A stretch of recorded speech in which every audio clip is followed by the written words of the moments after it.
we can't go past nickel and copper because BHP have been heavily involved in both for very different reasons. Like on the one hand, they're getting out of nickel. On the other hand, they're doubling down on copper. Let's talk about nickel first quickly. I mean, that has really been hit hard, hasn't it, nickel? Well, nickel was considered for use in lithium-ion batteries as one of the key components. So, of course, that's why BHP and others doubled down on their investment in nickel and others. Yep. And concurrently, you had massive investment, mainly driven by the Chinese, but into Indonesia, producing... Right, yeah. That lower grade nickel that's cheaper. Producing like a nickel which is mainly used as a feedstock for making stainless steel. Yep. But it's still nickel. Yep. And there's been massive growth there. And it's really just flooded the market with nickel.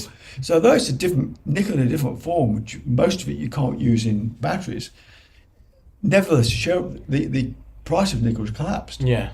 So the same prices applying to something that's very high in terms of its carbon footprint to a nickel from a sulfide, which is used in batteries with a low footprint. Okay. But it's still being priced the same. So as long as that's considered, it continues. So what does Centaurus Metals? They're on the higher grade, the sulfide, aren't they? They've got a really good asset in Brazil, which has got a bigger resource, but capable of massive increases from there, and 20,000 tons of nickel in 20,000 tons. Yeah. That's the production rate planned. It's not in production yet. Production's still 2 or 3 years away. Right.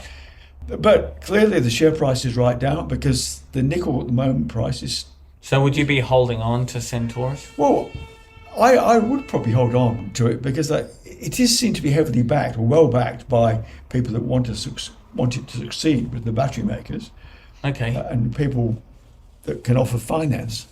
Yeah. But obviously because the nickel price is so low at the moment, there's obviously some risk there. You can't get away from the risk. Which is why on their risk rating, it's at the highest level.